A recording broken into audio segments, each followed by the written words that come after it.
Good morning and welcome to Metron. Metron is measure or sphere of influence, and we want to help you find your Metron through motivation, enlightenment, transcendence, renewal, outreach, and network. Today is your day to find your Metron. Good morning! Welcome to Metron! Yay! Y'all look good.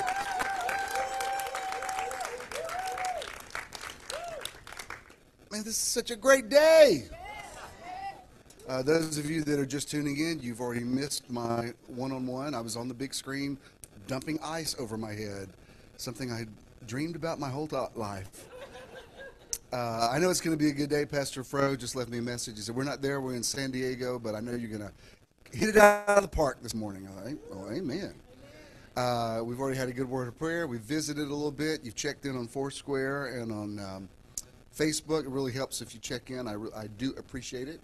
Those of you that have come back again, we thank you for finding your way to the hippest little theater in Metro Atlanta.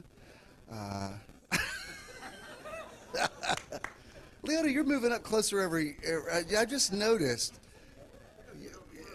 You're gonna be bumped up to first class pretty soon. This month has been awesome, largely in part because Shonda Corelli has been a part of it.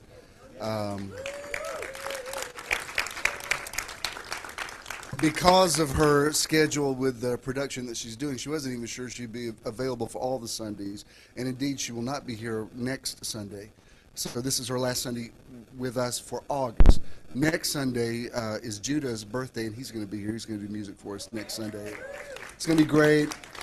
Debbie's coming. All my kids are coming. Christina's going to take pictures. It's going to be a great celebration. We're going to have birthday cake. It's going to be awesome. But Chandra, I've always loved her, but I love her even more now because she got what I wanted to do. She understood it. She perceived it, and she just exactly like I visualized. She came in and as Pastor Fro says, knocked it out of the park. And I'm sure she will do no less this morning. Would you welcome the incomparable Chandra Corelli?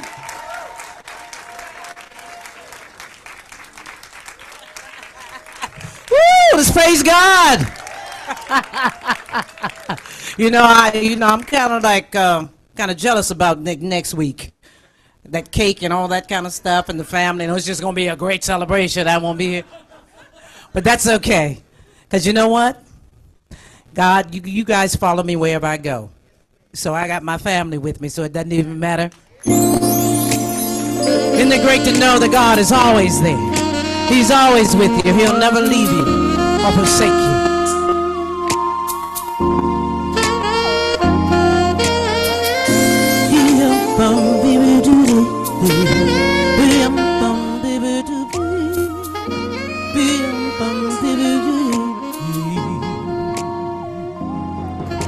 Again I came through, but not without you. You paved the way for a better day. I didn't have to worry, I didn't have to stress. I just believed, and you did the rest. It's not about what I can do, but all the things I get from you that keep me safe from day to day. At night as I lay, you cover all the things not right. You keep them from my very sight because you love me. No matter what, you're always there. Times when I get weak, needing you to speak, you never let me down. You always know what's inside, and you know when I get tired and I can go on.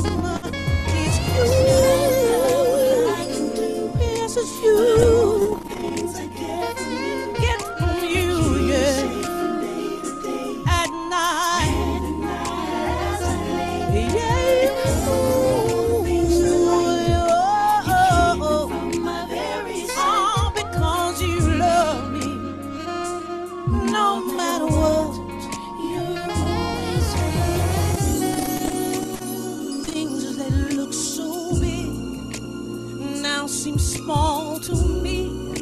You gave me the strength, no matter how it ends.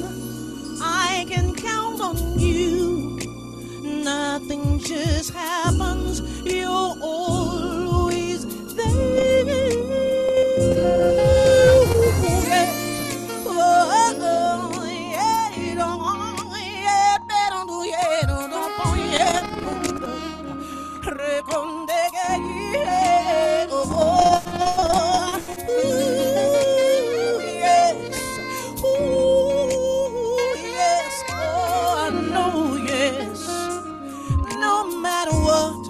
You're always there. What I can do, but all the things I get from you, that keep me safe from day to day. Head in my eyes, yes, oh yes, oh I can count on you, yes, oh you're always there.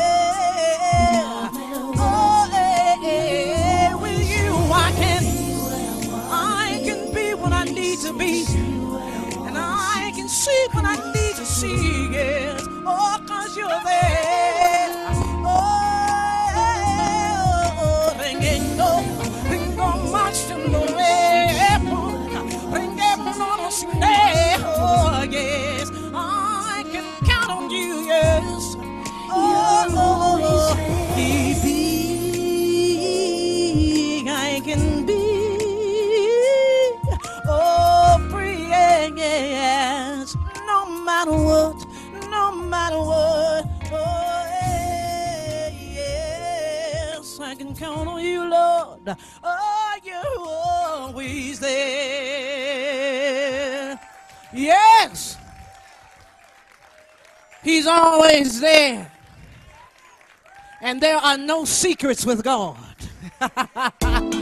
There are no secrets. Can I get your hands together? Yeah. Woo! Yeah, yes. You know, we can fool some of the people some of the time, but we can't fool God none of the time. Yes. What was I thinking? Not meeting what I said. Knowing you know everything that's going on in my head. There's no need to hide or ask the reason why, 'cause I know my every thought belongs to you. There's no fooling you. You're not like the rest. With you there are no secrets. No matter where I've been, you're knowing I have no win. There's no secrets. There's no secrets. There's nothing I can say, nothing I can do that could ever get to you. You know what's in my heart, no matter how far apart. I know there's no games when it comes to you. There's no fooling you. Oh, you're not like the rest. With you there are no secrets. No matter where I've been, you're knowing I has no end. There's no secrets. There's no secrets. Nobody knows me like you. Nobody knows me like you know me.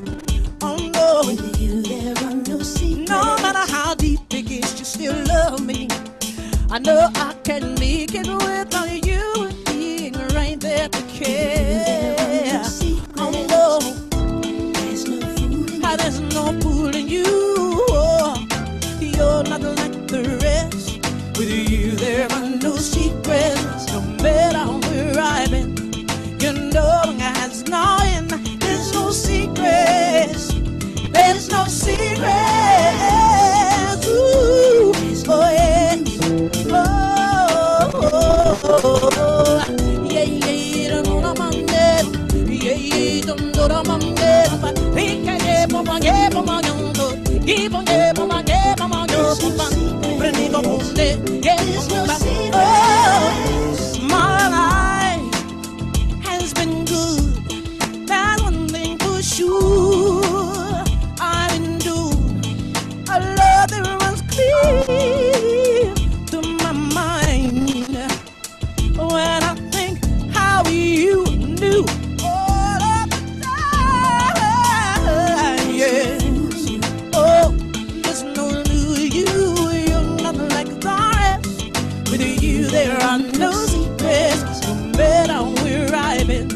Your knowing has no end. There's no secrets.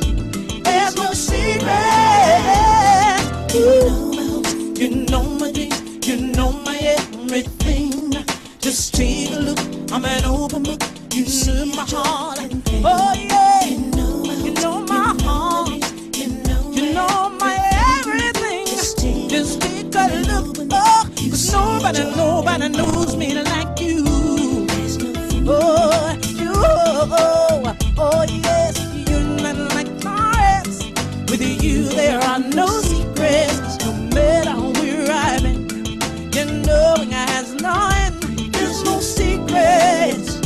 There's no secrets.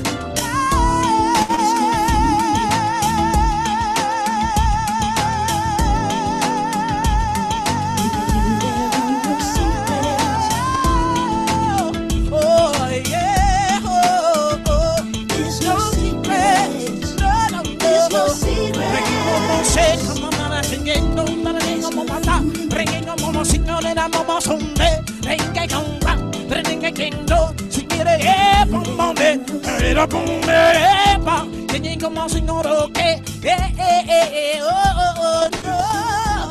There's no.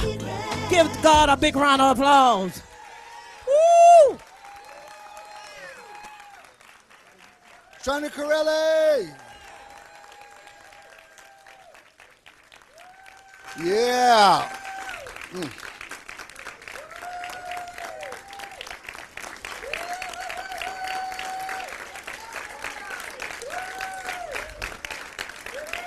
I love it.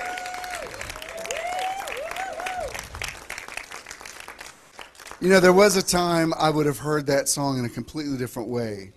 You know, now I think, that's right, there are no secrets from you. The one who knows it all loves you just as much as he always did, and that's good news. That's good news. Amen, amen, amen. Don't forget, Chandra has a product table out there. Be sure to pick up some of her stuff before you leave today. Beautiful.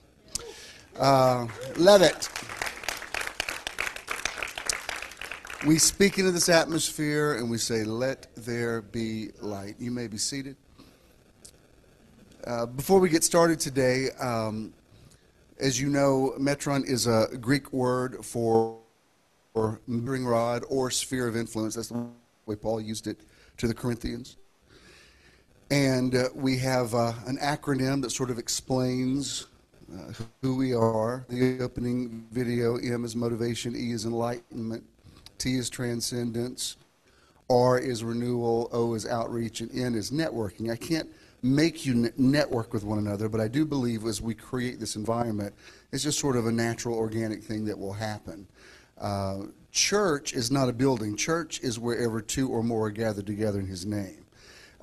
Two or more people who have an agreement about who the Christ is. Remember when Jesus said, well, who do you say that I am? And Peter said, I say you're the Christ. And he said, I'll build my church on this revelation. Not on Peter. Peter wasn't the first pope. He said, anybody that gets what you just got and they're in the same place where you are, that will be church. And you're all mature enough to know that. But the networking is something that I don't have to set up. You know, for years we did that through having care pastors and assigning you a pastor. And that was a necessary part of our journey. And many of you were care pastors and function in that in excellence. Now we're to a place where I don't have to assign you somebody. We just, you just know who you have that chemistry with, and you're naturally drawn to them. And no regrets about what we've done, but this is who we are now, and I know that those of you who are here get that. I do believe the O in Metron is very important. Our outreach next month will be Ignite. That's the ministry that Judah started in Athens a couple of years ago, but he's taking it in a larger place, and some of you are on his board. Richard is on his board of directors, and very proud of him. He's in Daytona Beach right now. Yeah. Debbie's in Cancun, and she'll be here next week from Cancun by way of Daytona Beach. Could y'all come spend a minute in Atlanta, please. But this month, I wanted to start Metron with the first outreach of the month with someone that I believe in very much. This isn't somebody I just heard about. This is somebody I've seen in action. And I appreciate him coming all of these weeks to tell you about what they're doing, not just in the inner city, but I believe it has much broader implications. And that, of course, is life skills. And from what I hear, some of you have already signed up for partnership with him, and I can't thank you enough for doing that. That was exactly my intention, and believe that we'll be able to, from Metron, give him something next week as well. But before I get into my message, he's going to come tell you something about what he's doing one more time. Would you please welcome the awesome Scott Pettit. Good morning. It's great to be here, and like I said last week, it's an honor to be your first O in Metron, and we're so happy to be here. In the same way that church is changing, outreach is changing. And we say to our students, when you know better, you do better. But us as an organization, when we learn better ways to do things, then we're better. And what we're doing now is we're doing less of the giveaways, and we're more interested in what our students can take away from our program and actually use into their lives. Public school education is a must, but there's so many things that aren't being taught in public school that our kids are kind of falling through the cracks on. And we're teaching financial literacy, we're teaching self-image, and real career guidance. So we're looking at a building here in town, and we feel like we're close to getting it. And thank you so much for everyone who's come on board with us. But I have information here. You can catch me here at the end of Metron today. I can get you that website. I can get you that information.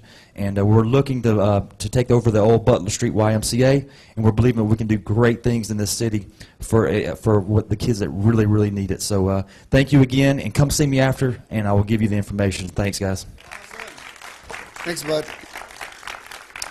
If you know anything about historic Atlanta, that building has great historic value to it. That's where Dr. King played basketball when he was a teenager with Andrew Young, and all those icons of the civil rights movement had interaction with that building. So there's a real strong vibration there for change, and I think it's definitely a God thing that Scott made that connection and brought that into the city. I have some great things to share with you, and we've already declared let there be light, so let me get right into it. This month we're talking about spiritual insight and the observer effect, and I appreciate that you're to a place where you see the connection between spirituality and science, and you don't have to understand it all. Even yesterday we went to help my dad. My dad was pressure washing their driveway. They bought this house, and it's a great house. It was a little bit of a fixer-upper. Let's just say they've really fallen in love with Ken over the last year, because he's room by room sort of redone it for them. But I don't think their driveway had ever been pressure washed in all the years since that house was built. So we took on that job yesterday, and does it seem like the first hour that you're doing it, does it seem like hard work? You're just going, like pressuring it off. If you go to my Facebook page, you see pictures of it. 6 hours later, after standing on the concrete, and you've only gone this far, you start telling it to your back a little bit. And what was the point of me telling you that? Where was I going with it? Oh, as we were talking, Mom and Dad were going to be here today, but they had out-of-town company that came in. So I asked her last night, I said, "Y'all going to be here today?" She said, "Well, I can't just run the company out, I said, "Well, and why not?" But I was saying something to my mom, and she said, "I don't understand quantum physics." And then later she said something that exactly exemplified quantum physics. I said, "Mom, yes, you do understand it. What you just said is exactly what I'm talking about with the observer effect. I don't understand it fully. The men who came up with the theories don't understand it completely. If I had waited to understand everything about God before I started preaching, I would have never gone into the ministry. You just start talking about it, and if something about it resonates with you, and if you have a gift to communicate it, then you start communicating it." So I appreciate those of you that understand the connection, and all week I've gotten really good feedback. Roz sent me a real sweet text about something that happened with her granddaughter. And, Chandra, several of you have said to me, not only am I enjoying it, I'm applying it to my life. And that's what you want to hear. It's like, yeah, this isn't a concept. We're not scientists, but we are seekers. And we're open. We're open to the knowledge of the Lord that fills all the earth. And I'm not going to show you any videos today, but the point of the observer effect is that, see if I can explain it in my terms. The universe is an infinite field of potential. And there's all these atoms, molecules that are vibrating constantly, and they're popping in and out of reality. And everything that is here because it's been observed. It's like once somebody sees it and applies reality to it, it becomes reality. And I can back that up through the scriptures over and over again. Like over there in Joshua chapter 6, remember when God brings Joshua to Jericho, and he says, "See, I have given you the city." And Joshua could not take the city until he saw that God had given him the city. If you back it up to Genesis, God brings Abram out of the tent and says, "Look up and count the stars if you can."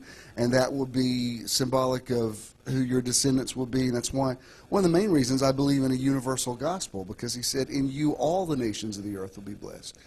I wish people, listen, if they would just let me sit down with them, I could stop all this ISIS nonsense and everything and say, y'all, there's enough to go around, everybody. God even blessed the sons of Ishmael, and that came through Hagar. Go back and read when she was cast out. The covenant didn't just come through Abraham, Isaac, and Jacob. It also came through Ishmael and all of his descendants. God said they're all going to be rich nations, and they are. If people would get out of church and start listening to God, they might learn something. You can quote me on that. Anyway, the whole idea is that, and let me say, not everybody wants to hear this, but the idea is the reality that you walk in is the manifestation of what you have observed. In other words, your life is what you've seen that it is. I posted about this yesterday on Facebook, and my cousins don't usually post on my stuff. We sort of have a professional courtesy / distance with one another. But she said that's an awesome post. She said, but it's a scary thing to think that you're responsible for everything in your life. And then she posted right back, on the other hand, it's the most liberating thing in the world to know that you can do something about your life. And that is the power of repentance. Metaneo, change your life by changing the way you see things. Every day of your life, you're presented with options. You're presented with potential. Lamentations 3 says, "The steadfast love of the Lord never fails. His mercies never come to an end. They are new every morning." You could just as easily say the potential is new every morning. Like every day when you wake up, there's this blank slate in front of you, and in the same way that God brought the animals to Adam to see what he would name them, tomorrow morning God is going to bring you a Monday to see what you will name it. And whatever you name it and however you see it, that's what will manifest in your life.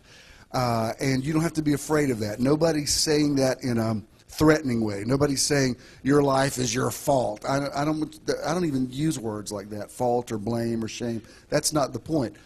I want tools that will empower me to use the rest of the time that I have here to its maximum potential. So I'm not trying, I don't care about blame. If you tell me everything in your life is a product of what you have seen, I'm willing to say, okay, I can see that, and I own that some of it hasn't manifested the way I would like, but this is good for me to know. I need to know this now so that I can spend the rest of my time observing it the way that I want it to be. You know, if your first impulse is, oh, are you saying this is all my fault, then that's the clearest indication you're not seeing your life right. That should be good news. Like, you have the power to visualize something. As a matter of fact, and I think any scientist or quantum physicist would agree with this, The Big Bang Theory was God looking at the potential in the universe and seeing it. Let there be light. He saw it and he said it and it became. I posted yesterday over there in the Concordant Literal Old Testament, it says, it doesn't say the Spirit was vibrating over the face of the deep. It says the Spirit is vibrating over the face of the deep. And the Spirit of God is still, that's still happening, that living thing. I felt it when Chandra was singing. I thought, oh wow, that's the vibration of the Spirit. And I don't have to orchestrate praise and worship for that to happen. That can happen wherever you are. That can happen in conversations that you have with someone. That happens sometimes when I go to a movie. I've sat in this very theater and seen movies on this screen, and something will come up, and I'm like, oh my God, how did that guy know that? That guy just totally tapped into a spiritual truth, and he was able to put it on the screen, and I got it. I got a hold of that. Does God speak through movies? Are you kidding me? God's talking all over the place. The heavens declare the glory of God. And so, I want to show you one scripture and two quotes today, and then I want to get into what I'm talking about. I'm going to say some things I've never said before, so hang on. But let me show you. This is out of the Caboris manuscript. This is, of course, in Aramaic, the language that Jesus spoke, and this is Matthew chapter 6, verse 22 and 23. He says, the light for your earthly life is perception. That's where in the King James it says, if your eye be single. I love this because in the Aramaic, the word perception, this is an ancient word. Aramaic is possibly the oldest language that we know of. So the fact that the ancients had a concept of perception, I think that's really cool to know. So it says, the light for your earthly life is perception. Therefore, if your perception is without fault, your whole life shall be what? Enlightened. That's not some mystical word from the Hindus. That's even, we find that in the Bible. Your whole life shall be enlightened. If your perception is evil, your whole life shall be darkened by it. If the light for you is darkness, how deep will your darkness become? What he's saying is you have what you see. You know, for years we've said, those of you that have a background in the faith message, we've heard you have what you say, and I do believe that. But you can only say what you see. So before we can say you have what you say, we have to say you have what you see. And you have to look back over your life and keep revising that story, editing that story. Testimony, you overcome by the blood of the Lamb, by the word of your testimony, but you keep telling it and editing it until you get all the victimization out. Until you look back at it and say, yes, there's everything that happened, and it was all part of my journey, and all of it has worked together for my good, and I'm on top of it all. I'm the head and not the tail. I'm above only and not beneath. I'm not going to tell this story. Even if I tell you something that it sounds sad to begin with, I promise you have a happy ending. I can tell you, this is what happened to me, but this is how I got out of it. Amen? The classic Mahalia Jackson song, the classic spiritual is How I Got Over. And the lyric says, my soul looks back in wonder how I got over. That's someone who is saying, I'm looking back over my life, and all of it hasn't been easy. All of it hasn't been wonderful. But this is how I got over, and this is how I learned from my mistakes, and this is how I got back up after I failed. All right. This is what I want to share with you today about this situation with the observer effect, because no matter how modern I try to be, I can call this not a church, we can meet in a theater, whatever. The fact is, I am still a ministry gift to the body of Christ, and I'm a pastor. So that's never going to go away. The gifts and callings are irrevocable. I understand that. And the reason I'm saying that is no matter how much I want to reach out, even out of the traditional realm, to find truth. Where is the truth? The Holy Spirit is leading me into all truth. My inclination is to make that truth apply to your personal life. That's the pastor in me. That's what separates me from a scientist. A scientist, well, first of all, my brain doesn't really think like a scientist. Well, I don't know. You know what? That's not necessarily true. I'm not going to say that again. My brain thinks like a scientist when it needs to. So I can embrace these things, but I don't care about wearing a lab coat and sitting around with a bunch of scientists and talk about theorems and that kind of stuff. What I want to know is, how does this work in your life?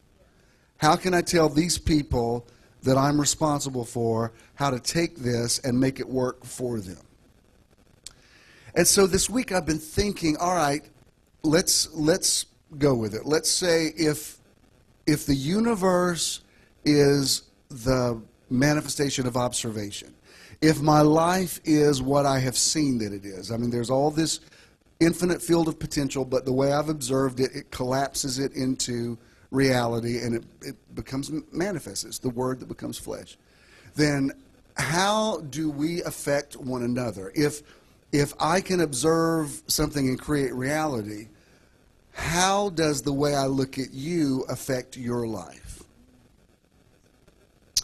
I'm going to say some things in a minute about all this business that's been going on in Ferguson, and I'm saying this completely without any bias one way or the other, but I think what's happening in the news right now is a classic example of what I'm about to talk to you about. But let me give you this example. I was thinking about it yesterday when we were cleaning off the driveway. When I was younger, apparently I must have taken stuff from, if my dad had something, I would just help myself to it. You know, it's like if it was in his room, like, oh, I need this, and I wouldn't steal it. I just assumed it was mine, and we had some issue with that. You know, we had many times we had little heart-to-hearts about, buddy, you can't just come in and use my stuff. You have to come ask permission, and if you use it, you got to bring it back. And then when I went away to college, it got worse because for the 4 years I was there, anytime my dad couldn't find something, he blamed me for taking it to college. Where's my so-and-so? I bet General's taking it to college. And so we've joked about it for years. And I've been out of college for all these years now. And now anytime through my adult life my dad can't find something, I say, well, apparently I took it to school. And that's kind of been our joke. But it's also, people, like ladies, if you work in an office and a man tells you off-color jokes, he's trying to get busy. He's not trying to be a comedian. He's trying to find a funny, non-threatening way to talk dirty to you. And basically, he's cutting bait and fishing. He's waiting to see if you're going to laugh, because your laughter is interpreted by him as a green light. In case you didn't know, oh, I just didn't want to hurt his feelings. Oh, now, come on now. He knew why he told you that joke, and you knew why you laughed. Don't shout me down just because I'm preaching good. Anyway, so my dad and I have this wonderful relationship now, but when I was younger, I was kind of scared of him. I mean, he was like my dad didn't play. Everybody talks about, oh my God, your dad's got this great voice, wonderful voice. Yeah, well, when you're on the end of being reprimanded by that voice, it's not so great. It's a little scary. But he's not that way now at all. But how sometimes when your relationship with someone has changed, sometimes those old patterns will still come up only when you're around them.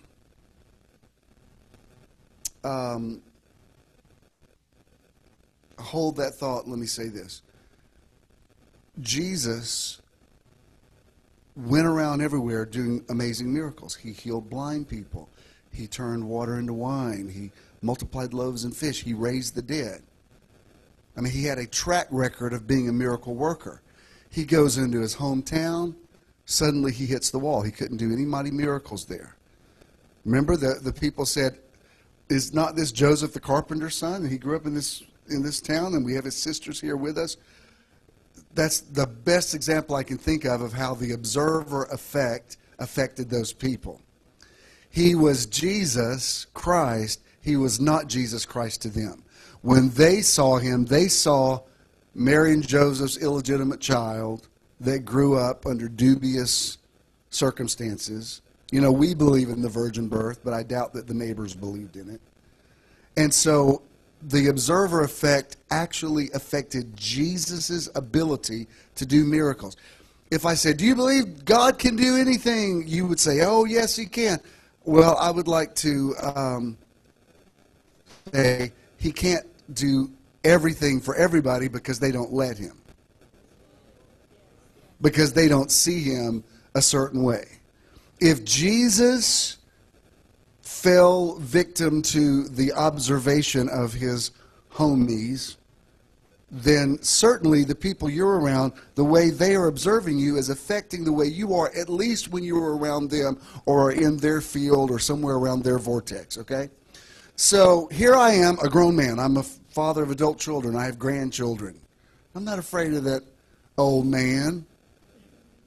Yesterday, he kept being concerned about, I'm sorry this is taking so long. I didn't know it was going to take your whole day like this. And he kept fretting around us. I said, Dad, I need you to go sit down and stop worrying. We're not on a deadline.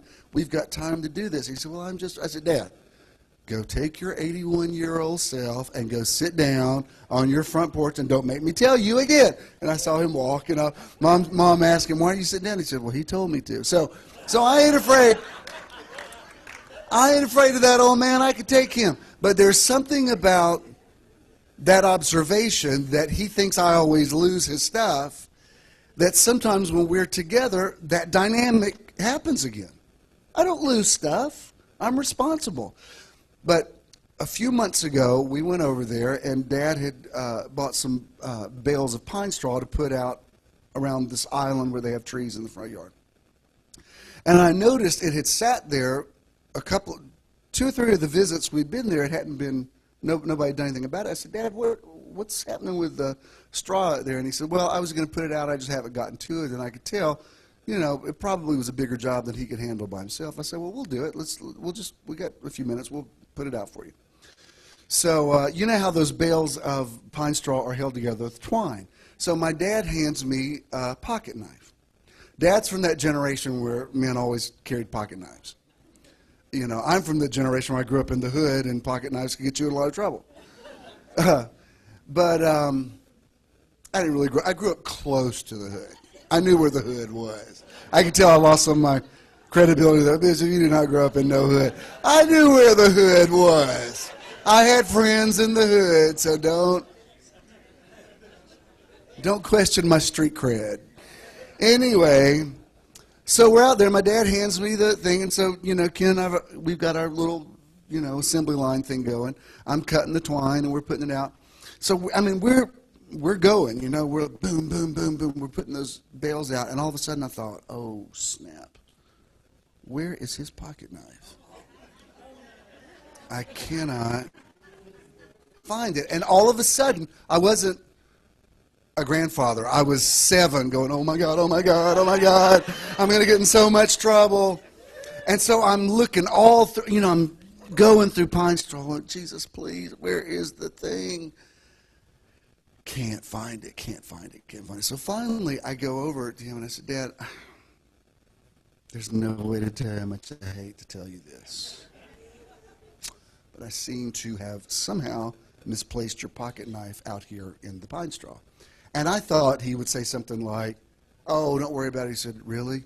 That's really important to me. It was something like his dad or Uncle Harry gave it to him back in the 50s, and it was like somebody gave it to him on their deathbed or something. I could tell he was really upset about it. And I was like, oh my God, I'm in so much trouble. And I'd already said to Ken, you've got to help me find this pocket knife. So we're all, can I find it?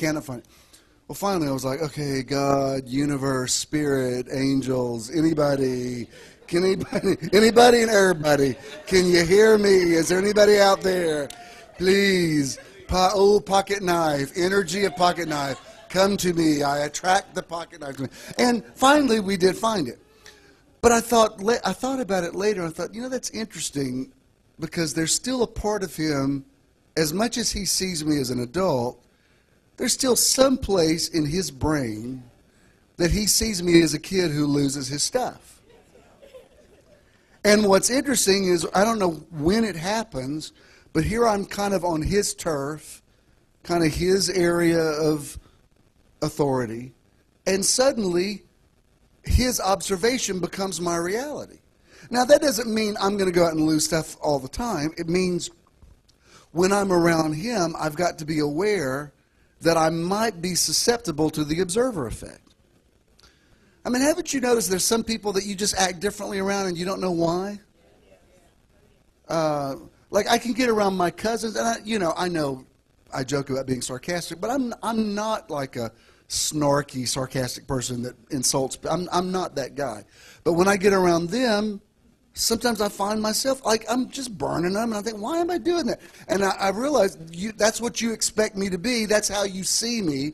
You see me as, pardon my French, a smart ass.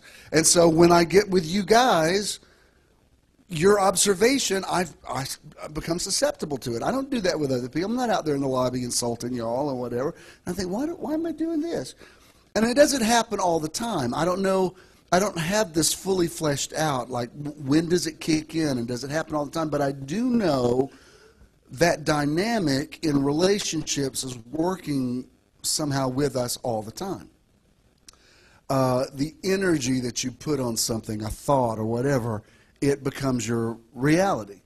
Like, for example, this week, I live in a building over here where I park in a covered parking space. And when you go, you have to go through the glass doors to get to the elevator. You have to have a little fob that you swipe, and it unlocks the door for you, which is fine until you have, like, when you have, like, bags full of groceries. And so, when you got, I don't like to make, it's a hassle to make 2 trips. And I bought one of those cart things, but I feel like a little old lady when I have it. You know what I mean? Like, every time I take it to the store, I feel like I need a shawl and, So I just end up not using it. But so I'm always trying to get into my building. I don't say always. Many times I'm getting in my building with my arms just full of stuff, and I'm trying, like, oh shoot, where did I put that thing? And I can't find the fob, and I'm dropping stuff, and eggs are breaking, and I'm like, shoot, it'd be so nice if somebody opened this door for me. Swipe it, get in there. Well, one day this week I was walking out, and I was nearly to my car, which is just around the corner, and I saw this woman who lives in my building, I guess. She's coming up with bags full of stuff, whatever, and I said, let me get that for you. So I walked all the way back and swiped it for her. And, she was able to open the door and grab the elevator. She says, thank you so much. And I nearly thought, yeah, that's great that I'm doing a good deed for you, but where is somebody when I need? And I thought, wait. Don't send out that energy. That's what you are expecting. You're sending it out there, and that's why people aren't there. So I can't guarantee this is going to happen every time, but I promise you, I did that. I had to go to the bank, and then I went to the store. I'm bringing groceries in, and for the first time in all the time I've lived there, I walk up, and somebody walks off the elevator right and opens the door for me. And I thought, well, now that's interesting, whether you call it karma or sowing and reaping or whatever. The fact is, I put that out there, and I made sure I put it out the right way, and I got good results. So what I'm saying is, not only is the world the way we see it is, but people are the way we see that they are. Now, I'm reluctant to bring up something like the situation in Ferguson because I realize I have a multicultural audience and people see it very differently.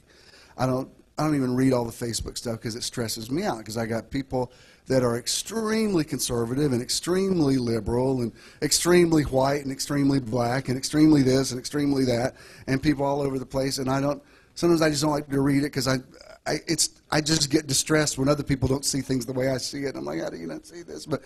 And I usually just don't even bring it up because you think, well, there's no right way to talk about this. But I really think this is a kingdom key. Whether you think this is a reality or not, there is a perception that there's an issue between the police and black men, especially young black men, young African-American men. You can say that's not real or whatever, but there are many people who believe that it is. And I have friends, like, for instance, I've got a friend who, I don't want to say we're friends, we are acquaintances. We've worked out together. He is my age. He's African-American. He is a judge, has a string of, you go into his office, he's got a string of letters behind his name. He's been to all these universities. Highly educated man. Every time you see him, he's in a nice three-piece suit and skin shoes or whatever. There's nothing about this man that looks like a thug, okay? And he told me, he said, I can hardly walk through a store in Covington without a proprietor following me around to see if I'm shoplifting. And I said, you got to be kidding me. You? I mean, this isn't a kid with a hoodie on. This is a man my age who's dressed nicely, who obviously is, he said, no, he said, I'm not making this up. He said, I'm telling you, I get treated like a criminal by a lot of white people. And that was shocking to me, because I'm thinking, well, with kids, it's one thing, but surely not you. I mean, you're like this middle-aged man or whatever. And so whatever you think about, is this deal in Ferguson legit or not or whatever, this is what I do believe, because I've been thinking about this, and I've heard it from enough people, credible people that I know personally, that I know this guy wouldn't be making this up. I mean, I know this guy. If he says this is really happening, he's not just being, looking for a fight. He's saying, no, I'm telling you, I have no reason to tell you that's not, whatever. If you're on the other end of it, you don't see it. I mean, like, I think I'm as open-minded and as empathetic as I can possibly be, but I still am a white American man, and so there are a lot of privileges that I probably take for granted that I don't even know I take for granted. Do you know what I mean? It's like the way I see the world, I'm not,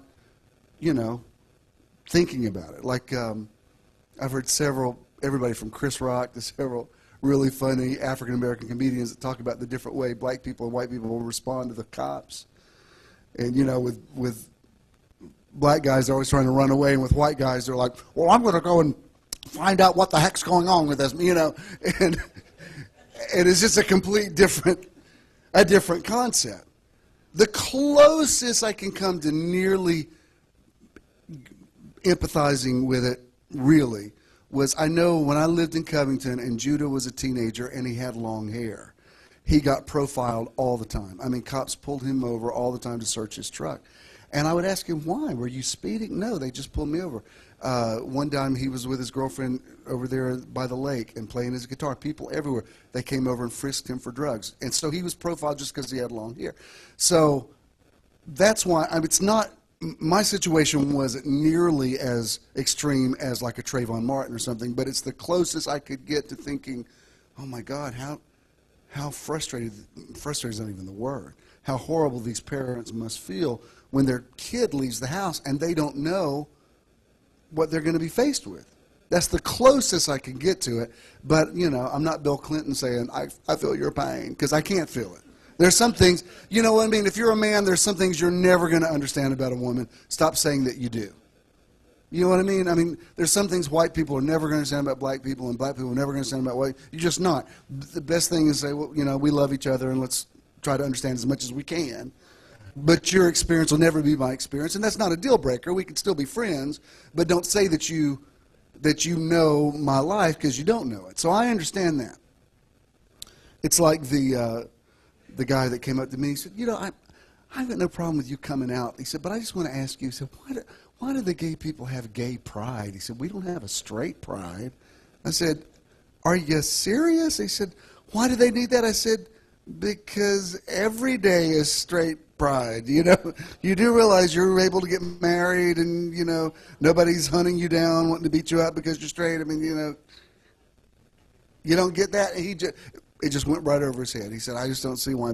So I thought, well, there's some things you will never understand because you're a straight man. You won't get it. But I've been thinking about this thing, whether you think it's real or imagined or not. Something's going on. And I can't say between all cops and young black men, because there are a lot of black cops.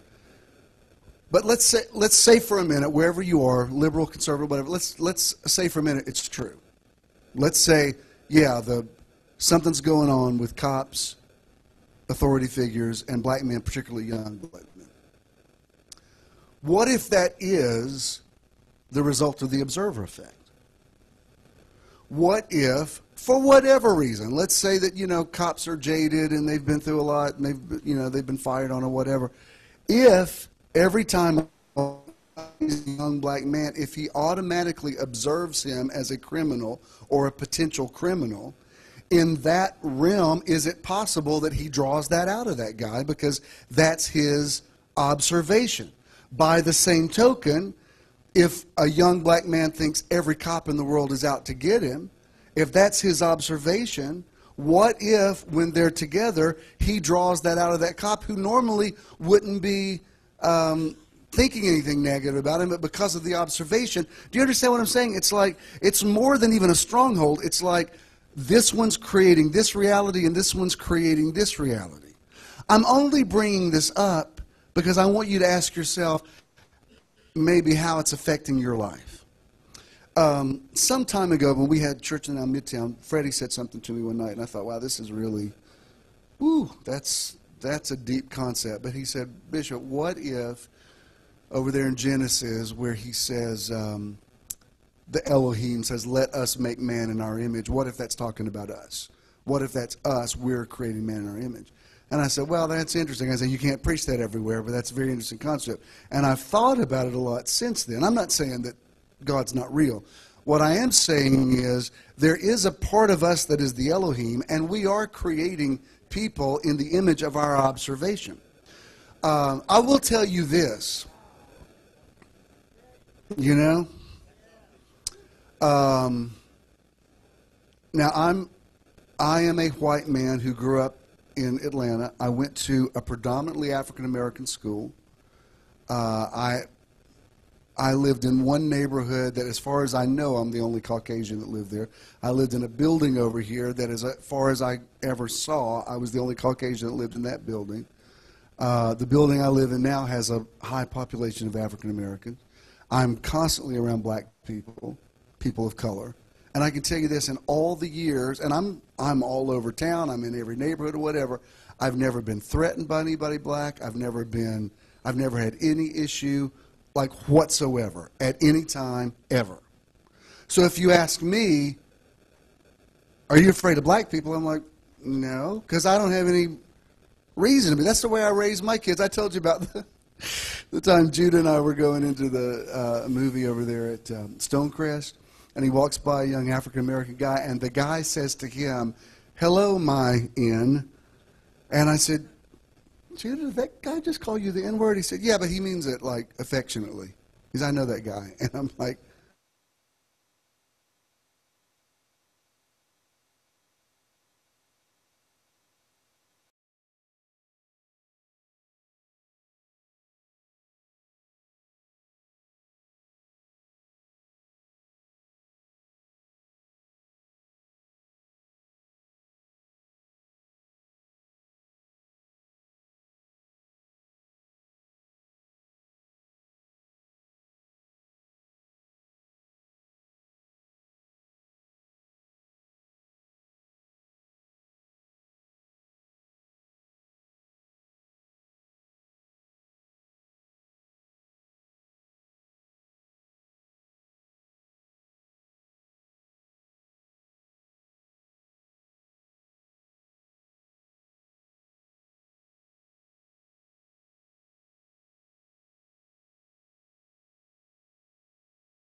way too polarized world as it is.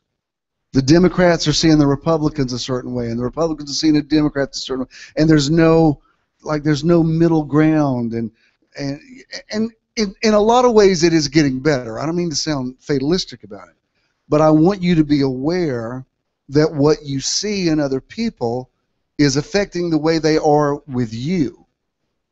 Don't you notice that you're different with different people? You know, they respect you in a certain way, and it makes you respectable because that's how they see you. That's the observer effect. I'm going to talk about this a little bit more next week, but I'm going to end it right there. I'm going to show you these two quotes because we're really on to something here. And I don't want you to let yourself be intimidated by, oh, this is too much scientific talk. No, no, no, I'm telling you, you get this. You get this more than you realize. That's why when my mom said last night, I don't understand quantum physics, and then she turns around and says this very important thing, I said, Mom, you do understand it. Your terminology may be different, but what you just said is exactly what I'm talking about. What we see becomes our reality. Is the glass half empty? Is the glass half full? Yes.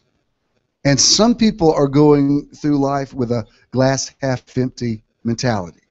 Jesus said to them that have will more be given. Why? Because that's what they're seeing. The reason I started this off with the attitude toward money that I started off with is I want that to be the reality. Money's not a problem.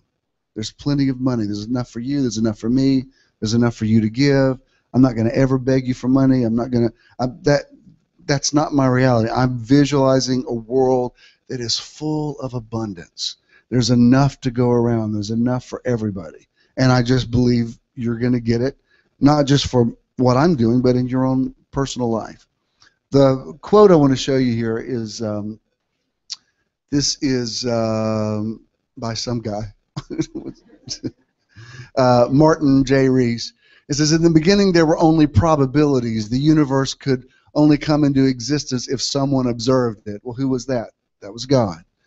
It does not matter that the observer turned up several billion years later. Observers, that's us.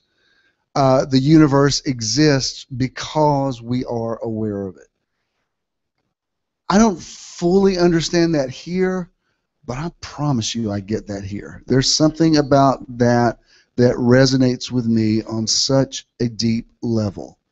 And then show you this one, number 3. This one's funny.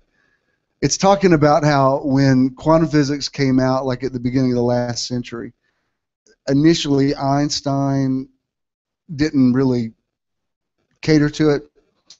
But this says, despite the earnest belief of most of his fans, Einstein did not win his Nobel Prize for the theory of relativity, special or general. He won for explaining a strange effect in quantum mechanics, the photoelectric effect. His solution provided the first real evidence that quantum mechanics wasn't a crude stopgap for justifying anomalous experiments, but actually corresponds to reality. And the fact that Einstein came up with it is ironic for 2 reasons. One, as he got older and crustier, Einstein came to distrust quantum mechanics. Keep going. Next frame. Its statistical and deeply probabilistic nature sounded too much like gambling to him, and it prompted him to object that God does not play dice with the universe. There's another quote where he says, what are you telling me, the universe doesn't exist just because we don't observe? If we don't observe it, it doesn't exist. But in a lot of ways, that is true. He was wrong, and it's too bad that most people have never heard the rejoinder by Niels Bohr, Einstein, stop telling God what to do. And the point is, God created everything. Look, first chapter of Genesis, and God what? Saw that it was good, and God saw that it was good, and God saw, and God saw. Remember when I talked about A Tale of Two Trees, and I brought out the two trees, and I said there's two different universes that could be created. One is through the paradigm of the tree of the knowledge of good and evil. One is through the paradigm of the tree of life. If you see everything as good versus evil, then yeah, you have to have a heaven versus a hell and a God versus the devil. That's the natural outworking of that. And if that's what you create, like for instance, back in the day when we used to think every time we had technical difficulty it was the devil.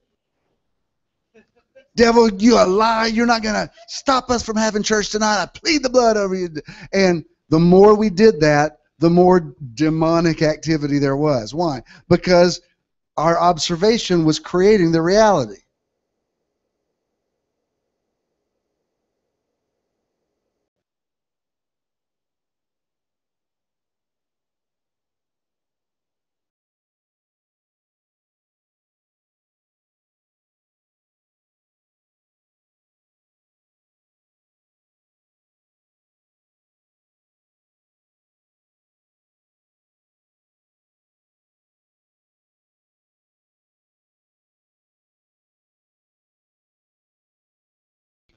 You really think a flat tire is the devil? Wow.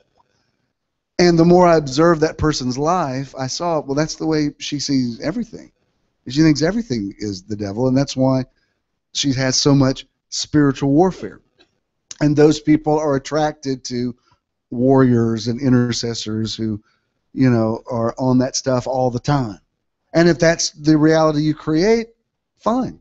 I mean, that's you've heard the old saying, you made your bed hard, you got to lay in it. Well, you make your theology, you make your reality. Whatever you speak and whatever you see, that's what becomes your reality. Let me leave it at that today, but I want to exhort you before you stand. Make the decision to see this week as a good week. Bishop, I got stuff to do this week that I dread. Don't dread it. I'm telling you, it's just this simple. Change the way you look at it. Change the way you look at it. We said it last week. Wayne Dyer says when we change the way we look at things, the things we look at change. I believe when you change the way you look at people, the people you look at change. I believe when you change the way you look at yourself, you change. But see, if you keep saying, oh, I'm this, I'm that, and negative thing, that's what you're seeing.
Clicking the link will take you to a one-time registration form. This will make the contribution process even easier in the future. Once you've filled out the information form, you will then see a successful registration and donation page. You can now give any time by simply texting an amount to this number. To set up recurring contributions, log on to visionthenow.com and click Simple Give. We have more information on how to do this available for you in the back of the room. Thank you for your investment in Metron. Amen. Just remain standing. If you want to write a check, make it to JESM. Danny's back there with the box for you. If you brought cash, I want to tell you to take it and pay it forward. Take somebody to lunch. We want to set this thing up as, you know, we are a living organism. We receive, but we give out as well. There's a lot of great places around here. If you haven't eaten at Opry Diem, it's great. There's a really good Mexican place across the street. Metro Fresh is good. If you haven't eaten at Mary Mac's yet, you need to go and knock that out because you're really not from Atlanta until you've eaten there. Down the street from there on Ponce is Eats. It's a little cheaper than Mary Mac's, but it's not that Mary Mac's expensive, but it's good and fresh vegetables there. I mean, you can, like, two people can eat less than $15. There's a Sharon, did you find was Sharon here? Did you find the she asked me last week where the Philly steaks were. Woody's, is that right? Did you get you one? Was I kidding? I mean, it's a hole in the wall. You can't expect fancy, but really good Philly cheesesteaks. So much good food around here, and so, you know, this is the part of networking. While you're here, take somebody, go to lunch with them. Did you get anything out of this today? Well, of course you did. Does that make sense about when you see somebody, they don't even realize that you're pulling that reality out of them? So the way you protect yourself is be aware when you're around people who see you a certain way. Be aware, because before you know it, you'll start fulfilling their observation of you. And I think we can learn from it. I expect to know a little bit more by next week. I'm just telling you the stuff as I'm getting it. All right. Today is awesome. You're going to have a wonderful rest of your afternoon. If you can take a good nap, do that. Get out and take a walk. Get something good to eat. Enjoy yourself this evening. Get a good night's sleep. He gives his beloved sleep. No plague comes anywhere near your dwelling. God is perfecting that which concerns you, causing all things to work together for your good, because you love him and are called according to his purpose.